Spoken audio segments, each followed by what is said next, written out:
leo hii tunawaangazia bingwa mara moja wa ligi kuu ambaye si mwingine ni Azam Football Club ambaye alishinda ligi kuu msimu wa 2013-14 chini ya kocha Joseph Marios Omog ambaye alichukua kikosi cha Azam Football Club kutoka kwa Mwingereza Stewart John Hall. Katika msimu ambao uliomalizika wa 2025-26 kikosi cha Azam Football Club ilimaliza nafasi ya 3 ikiwa imekusanya alama 64 katika michezo 30 ambayo wameicheza. Msimu uliomalizika kikosi cha Azam Football Club kiliongozwa na kocha mzoefu zaidi kutokea barani Afrika Flora Ibenge ambaye ameshinda ana taji la kombe la shirikisho barani Afrika akishinda kupitia kikosi cha RS Berkane, lakini pia amewahi kucheza fainali za kombe la shirikisho barani Afrika akiwa na kikosi cha Vita Club ambapo alifungwa mbele ya Raja Casablanca. Lakini kocha Jean Flora Ibenge ameshinda pia ubingwa wa kombe la CHAN akiwa na kikosi cha DRC The Leopards katika fainali za mwaka 2016. Tuangazie kuhusiana na kile ambacho Azam Football Club ambacho wamekivuna katika msimu huu. Ukitazama Azam Football Club, ujio kwanza wa Flora Ibenge ilikuwa ni statement ama ni alama ambayo iliwekwa na viongozi wa Azam Football Club. Kinga Mkono. Kweli, kwa sababu Ibenge ni kocha mkubwa na tuliona japokuwa alianza taratibu. Na kama kuna jambo ambalo Azam liliwagharimu msimu huu ni zile sare 10 zilizotoka kwenye raundi ya kwanza. Ilikuwa sare nyingi sana ambazo ziliwapoteza pointi 30 zilizopoteza nyingi sana. Ndio ambao mpaka leo mwishoni hapa unaona wamepata wakati mgumu kutimiza ndoto yao, kwa sababu hata tofauti ya pointi na walikuwa juu yake ilikuwa ni ndogo tu. Kama angekuwa amefanya vizuri kwenye mechi zake za raundi ya kwanza angekuwa ameshinda. Lakini nadhani ilikuwa kocha kusoma wachezaji, kocha kuzoea mazingira ya ligi. Kwa hiyo nadhani hii ni alama nzuri ameipiga na anaonyesha kwamba wana jambo. Na hasa viongozi wa Azam wakizamilia kweli hii tunataka tufanye jambo zuri la kuhakikisha timu yetu inafikia malengo. Kwa nini nasema hivi? Tangu alivyochukua ubingwa kuna wakati niliandika makala kwamba Azam wasiingie kwenye mtego ile hadithi mbaya ambayo imewakuta mabingwa wote wa Tanzania ambao mbali ya Yanga na Simba. Cosmopolitan amepotea, Tibwa Sugar anaungaunga, Coastal Union anaungaunga, Pan African haonekani. Umeona, kwa hiyo unakuta timu nyingi zilizochukua ubingwa nadhani Mseto na yenyewe imekufa kabisa. Bora hata Cosmo ipo, Mseto imeshapotea kabisa kwenye ramani. Kwa hiyo ukiangalia timu nyingi ambazo zimechukua ubingwa zinashindwa na siasa na vita ya mpira wa Tanzania. Kwa hiyo umetokea mwisho siku zinakuja kwa timu ndogo. Na kuna wakati ndio kama Azam na wenyewe wameingia kwenye huo mtego, akawa sehemu ya kuwa timu ndogo ya kawaida ambayo inashindana, haishindani kama ubingwa. Kwa sababu wanafanya usajili mkubwa sana, usajili wa wachezaji bora sana, kitu ambacho hawajawahi kushindwa kukifanya, lakini wanapokuja kwenye matokeo uwanjani unashangaa inapata wakati mgumu waipate matokeo. Kwa msimu huu nimeona hiyo kitu imebadilika. Uliona kama Azam kuna timu ukikutana nazo ulikuwa unategemea watapata matokeo, anarudisha anafunga. Na hata wale walijaribu kumzuia kwenye raundi ya kwanza, wote kwenye raundi ya pili. Nadhani ni Yanga pekee yake ndio ambaye amefanikiwa kupata matokeo zidi yake, lakini wengine wote aliwapiga. Umeona? Kwa hiyo ni kitu ambacho kimeongezeka kikubwa, kinamfanya Ibenge aonekane kwamba ni kocha sahihi kwa project yao, kama kweli uongozi utaendelea kushikamana kwa malengo yale, kwa sababu wanapaswa kujifunza kwa kile walichofanya 2013-14 walipochukua ubingwa bila kufungwa. Walitumia mbinu gani kuhakikisha ile timu ifanye vile? Kwa nini sasa hivi inashindikana? Nadhani usajili wanao, wachezaji wanao, wana sababu na uwezo wa kipesa, hamna mtu anabishana nao, wachezaji wanaishi vizuri, wanasafiri vizuri. Kwa nini timu ipate matokeo zidi ya timu za kawaida? Kwa hiyo nadhani ni jambo ambalo wanapaswa kukaa chini vizuri na kuingia kwenye mpango sahihi kwamba jamani, mwaka huu tumemaliza nafasi ya 3, lakini tulikuwa na nafasi ya kumaliza katika nafasi ya 2 au nafasi ya kwanza. Lakini makosa tuliyofanya kwenye raundi ya kwanza, sare zile zisirudie msimu huu unaoanza kishukutu. Kwa hiyo nadhani wakiweka lengo hilo wana nafasi ya kufanya vizuri zaidi kwenye mashindano haya. Au la, kama wanaamua kuiga sera ya piramidi, kuachana na wale wakubwa wawili pale Misri, yeye akapambana kwenye Confederation akatengeneza empire huko, baadaye akaja akachukua bingwa wa kombe la shirikisho Afrika, ili akaingia kwenye ligi ya mabingwa kupitia kama bingwa wa kombe la shirikisho Afrika, alafu akaja kuonekana kwenye soka la Afrika, baadaye arudi kwenye ligi. Inawezekana mpango, lakini naamini Kwa ligi ya Tanzania bado Azam ina nafasi ya kufikia malengo makubwa na kuwapa watu wengi ambao wanaamini kwamba Azam inastahili kuwa miongoni mwa timu bingwa, sio tu tishio, iwe timu bingwa.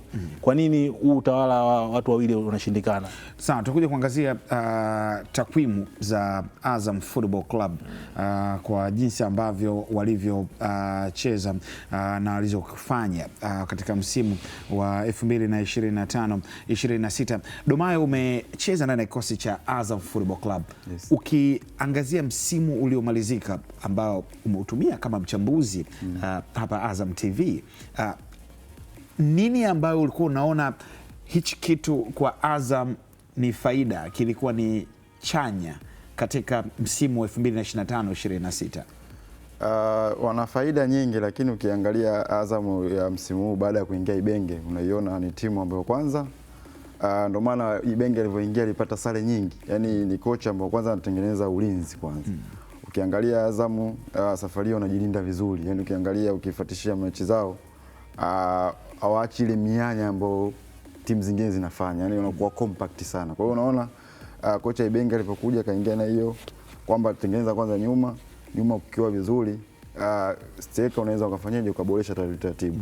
Na wakati mwingine ukizuia vizuri, wakati mwingine mbele inakuwa rahisi kuscore. Kwa hiyo unaona ni timu ambayo kwanza ina mwendelezo mzuri. Yaani huo mwendelezo tu wa kutokuruhusu goli au kuzuia vizuri fululizo baadhi ya mechi nyingi inawapelekea kujiamini na kuweza kufanya vizuri. Kwa hiyo unaona ni timu ambayo kiujumla ukianza nyuma hadi katikati wako vizuri. Yaani kwa misimu hii karibuni Azam wamekuwa na uimara sana hasa wa viungo pamoja na mabeki, lakini bado mbele kuna changamoto. Na naiona Azam ikiwa kwenye nafasi nzuri hasa kimataifa. Kwa sababu gani? Kwa sababu kimataifa mara nyingi timu zinazozuia vizuri ndio zinakuwa na mwendelezo mzuri na kushinda mechi. Kwa hiyo unaiona kwenye ligi wamestruggle kwenye kuscore, wakati mwingine baadhi ya mechi wanapata shida kwenye kumalizia nafasi, lakini wanazuia vizuri. Kwa hiyo unaona ni timu ambayo kwanza Ibenge kaitengeneza timu kiulinzi pamoja na midfield, lakini changamoto inakuwa mbele. Naiona ikiwa kwenye nafasi nzuri hasa kwenye mashindano haya ya klabu bingwa. Kwa hiyo ukiangalia baadhi ya wachezaji pia rotation ile imekuwa haifanani na watu wanaoingia. Ukiangalia kwa mfano kama Faisal akikosekana yeye kwenye kikosi, unaona kabisa kuna changamoto kwenye midfield. Kwa hiyo kuna baadhi ya wachezaji naona kama hawajawa bado na mchango mkubwa moja kwa moja kwenye kikosi cha Azam. Siku zote unaona wachezaji karibia wale, yani unaweza wachezaji kama 15 ambao wana rotation. Kwa hiyo unaona ni timu ambayo kwanza ina rotation ndogo. Nakumbuka kwa kipindi kile sisi Azam tulikuwa tunashindana na hizi timu kubwa. Ilikuwa ndani Mtiti, nje Mtiti. Yaani ukiangalia viungo tulikuwa na kina Kipe Balu, wakina Miguel Aneza, wakina Imidi Mau, wakina Shua Boy, umeona kina Mudasiri haya Domayo. Kuna watu ambao yani unaweza kusema kama na vikosi viwili. Sasa changamoto ya Azam sasa hivi naona kama yani ile kikosi cha kwanza kikianza nje hauoni mtu ambaye anaweza kuja kutia kitu kwenye timu. Kwa hiyo unaona ni wana struggle, ndio maana anamuona kocha Ibenge kwanza kiboresha kwenye ulinzi. Huku akijipanga mechi zinazokuja na pamoja na ligi inayokuja kurekebisha sasa kwenye ushambuliaji. Ukiangalia kinga mkono Azam, mimi nataka tuangazie jinsi ambavyo kwanza Ibenge alikuwa anafanya rotation ya wachezaji. Lakini hebu tuangazie kwanza takwimu ambazo Azam Football Club amezipata katika msimu wa 2025-26. Kile ambacho amekivuna kocha Flora Ikwenge Ibenge katika msimu ambao ulikuwa ni wa kwake wa kwanza ndani ya kikosi cha Azam Football Club. Inawezekana amefungwa katika michezo miwili, lakini amekwenda draw michezo 10. Amepoteza dhidi ya Young Africans kichapo cha magoli mengi kidogo, lakini pia alipoteza dhidi ya TRA kichapo cha magoli 4. Ni michezo ambayo alipoteza kweli, anapigwa kweli. Lakini ukiangalia hizo draw hapo, ukichukua hizo alama ambazo amezipoteza hizo michezo 10, nyingi sana. Amechukua alama 10, ukiondoa hapo kapoteza alama 20. Alama 20 ukijumlisha katika alama 64 unapata alama 84. Unajiuliza angikopo wapi Ibenge? Ni kweli, kwa sababu ndo nasema mara kwanza kwamba alikuwa na timu nzuri, labda ni kusoma mchezo, kusoma wachezaji, kwa sababu ukiangalia kikosi chake pamoja na kuwa na wachezaji wengi wakubwa, lakini aliamua kuwatumia vijana wengi sana ambao aliamini kwamba watampa kitu. Lakini changamoto kubwa ambayo ilikuwa nayo ni kwenye kumalizia, kwa sababu timu ikabidi sasa imzunguke sana Faisal ambaye ni kiungo. Washambuliaji wake wawili Vinala Kitambala Bora hakuwa kwenye kiwango kizuri sana. Naona toka amechukuliwa ameingia kwenye timu hakuwa kwenye kiwango kizuri sana, kufunga magoli mengi, amefunga magoli 7 nadhani msimu mpaka ameondoka. Ukimwangalia Ngita ameingia na mwenyewe ndo kidogo akina mwenyewe amechelewa kukriki kwamba aje kwenye mfumo kwa haraka. Kwa hiyo timu ikawa inamzunguka sana Faisal na kutegemea magoli ya kutoka kwenye miguu ya Faisal. Kwa hiyo hiyo ndio ambayo changamoto walikuwa nayo kwenye kumalizia nafasi. Washambuliaji nadhani hii ni sehemu ambayo Ibenge ataifanyia kazi sana. Na nimeona kuna taarifa kwamba huenda Kitambala Bora akaondoka, sijui ni kweli. Nimeona kwenye mitandao inasambaa kwamba anaenda Warauni baada mkataba wake kumalizika na Azam. Kwa hiyo nadhani ni sehemu ambayo anapaswa aongeze mtu wa kufunga magoli. Unataka mtu ambaye ana uwezo wa kutumia nafasi nyingi ambazo Azam inatengeneza. Ukiwa na mtu ambaye anaweza kutumia afu ukawa na mtu mwingine wa msaidizi kama Faisal nyuma yake, nadhani hizi changamoto za sare ambazo walikuwa wanazipata zitapungua msimu ujao. Kwa hiyo kwangu sehemu ya ulinzi iko vizuri. Naona mabadiliko ya mabeki, wale wote wameanza kuzoeana, safu ya ulinzi wanakuja vizuri, unaona kabisa wanacheza vizuri. Hata kukosekana kuna baadhi ya mechi kufungwa ni sehemu ya mchezo na ndio ligi ilivyo, lakini unaona ni timu ambayo inacheza kwa kujiamini kuanzia nyuma. Makipa amewatumia makipa wake wote watatu kwa kiwango kikubwa. Kwa hiyo unaona na vile vile ni sehemu ambayo amewaaminisha makipa wote wanaweza kucheza na wakawa na nafasi, na kila mmoja ana clean sheets za kutosha tu ambazo inaonyesha kwamba hii timu ina makipa wazuri na safu imara ya ulinzi. Kwa hiyo kwangu changamoto ambayo wanayo katika msimu huu na kuboresha ni kwenye nafasi yao ya umaliziaji. Kwamba hiyo wakiboresha, wakipata watu sahihi, nadhani wana nafasi kubwa ya kuendelea kupambania ubingwa. Hilo kwangu naliona kabisa, na Ibenge nadhani atakuwa amegundua hilo jambo, atalifanyia kazi na kulitatua hilo tatizo. Kwa sababu kama wanataka kweli kushindana na Yanga na Simba, umeona Yanga wamefunga goli nyingi. Naona ukiona Simba wamefunga goli nyingi. Kwa hiyo ukiona wapinzani wako wanafunga magoli mengi, ina maana ni ishara na wewe ili uweze kuwa bingwa lazima una watu ambao wanaweza kumalizia nafasi. Ukimalizia nafasi ukiona watu watatu wanne ambao wanaweza kutengeneza magoli na kufunga, inadhani inasaidia zaidi timu. Kwa hiyo nadhani kwangu hili ambayo inatakiwa kuifanya, lakini kwa sababu dirisha liko lishapita, vijana tumeona amewatumia vijana wengi sana, amewapa nafasi kwenye safu ya ushambuliaji. Kina Kibeku tumeona anakuja wanacheza, naona kina Zidane akaja kaumia, lakini ni mchezaji ambaye alikuwa anaingia na kutoka.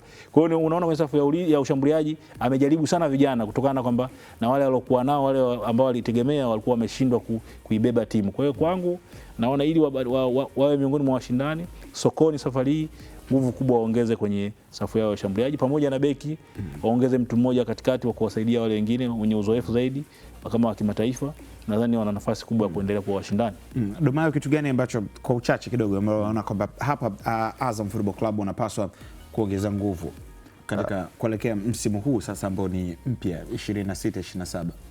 Mimi nadhani kwenye midfield, hasa kwenye midfield na mbele. Kama ukiangalia vizuri Azam midfield wao wengi wana rotation yao wao watatu. Unaweza kumuona Imidi ya zaidi na Akamiko. Yes, Akamiko ameondoka. Akamiko kaondoka. Ameshaondoka. Kwa hiyo unaona ina maana kama Akamiko hayupo, ina maana lazima atakuja midfield mwingine. Kwa hiyo unaona ni nafasi na Sadio Kanute pia hapo na Kanute. Yes. Kwa hiyo unaona ambao sasa wanacheza mara kwa mara ni hao watatu. Mtasingwa ambaye naye kopa ameumia. Anacheza mara kwa mara lakini sasa hivi hachezi. Kwa hiyo unaona kwenye midfield kwenye ligi siku zote ni sehemu ambayo kwanza inatumika muda mrefu sana ni midfield. Yaani lazima uwe na rotation ya kutosha kwa sababu timu nzima inaungwa na hao viungo. Na wakati mwingine viungo ndio wanafanya kilomita nyingi sana uwanjani. Kwa hiyo kuna sometime labda mechi zinaweza zikawa nyingi ukachoka. Kwa hiyo ni sehemu ambayo kwanza lazima muwe na rotation ya watu wengi ambao uwezo unafanana. Yaani uwe na midfield ambao wa kila aina. Kuna midfield wengine kwa mfano kama ya zaidi mimi nimecheza naye. Yaani ni midfield ambao wanapenda kwanza viwanja ambao viko soft, yani hizi hazi kupasia vizuri, lakini viwanja vigumu vya mikoani vile kuna changamoto wanakuwa nayo. Kwa hiyo unaona ni lazima una aina midfield ambao wanakuofa kwenye kila viwanja, kila hali. Kwa hiyo naona eneo hilo pia wafanye marekebisho pia na mbele. Ukiangalia striker na winga mmoja lazima wapate ambao kidogo wanaweza kusaidiana na hao mawinga ambao walikuwepo. Kama alivyokuaga kuna winga mmoja alikuwa Sila nani? Jibril Sila, yes, kama Kiple anarejea hivi sasa kutoka FC Alger. Na hapo kidogo tuangazie baadhi ya nyota ambao walisajiliwa ndani ya kikosi cha Azam Football Club katika dirisha lile kubwa pamoja na dirisha dogo. Wapo wengi kidogo, lakini hawa ni nyota ambao wamesajiliwa na kikosi cha Azam Football Club. Jephte Kitambala, Aisha Salum Manula alirejea kikosi ndani ya Azam Football Club. Himidi Mao Mkami naye amerejea ndani ya kikosi cha Azam. Alisaini mkataba wa mwaka mmoja, lakini hapa katikati msimu kabla hujamalizika akaongeza tena. Jean Gita, Aba Abel, Sadio Kanute. Sadio alitoka Simba akaenda JS Kabylie na kisha kurejea. Edward Charles huo ni Manyama, kumradhi, na sio Manyanya. Aima Abubakari pia na nyewe pia alikuwa ni miongoni mwa wachezaji ambao wamesajiliwa ndani ya kikosi cha Azam Football Club. Kuna listi pia nyingine ya wachezaji, mfano Himdi Barkat, Edward Manyama huyo hapo, Taib Zitun, Mzee Hassan, Barkat Himdi na Papa Diallo.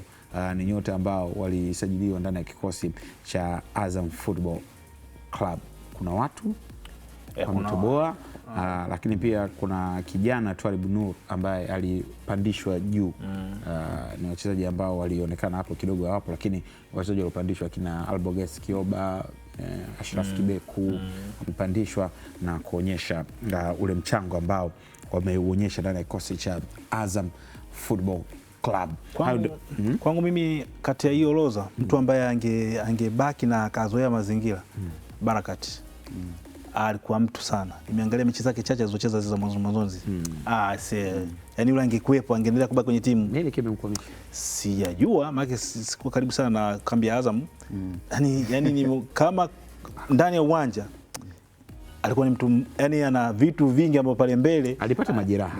Alipata majeraha alafu ndo kama akawa haonekani, baadaye akauzwa akaondoka. Kama yani hakuwa na jambo jingine ya kilaba ya kinizamu, inawezekana mambo ya kinizamu, mambo ya nani, kama unaenda alafu unarudi kama majeraha sawa, lakini ni mchezaji ambaye alikuwa angewasaidia sana Azam kwa kile kiwango chake alichokionyesha na ule ubunifu wake alikuwa nao pale mbele. Kama angetengeneza combination nzuri ya Faisal na Kitambala bora, nadhani Azam ingekuwa moja ya safu hatari sana. Angetoka hapo. Kitambala angeanzia nje. Barakat hatari. Sasa yule kwa kama namba 10. Faisal anaweza kushuka chini kidogo. Na kipange za kikosi Barakat yupo. Kumradhi kidogo. Mpange Barakat yupo. Yaani Barakat angecheza Barakat na Kitambala bora. Sawa. Alafu chini yao nyuma yao anasimama Faisal.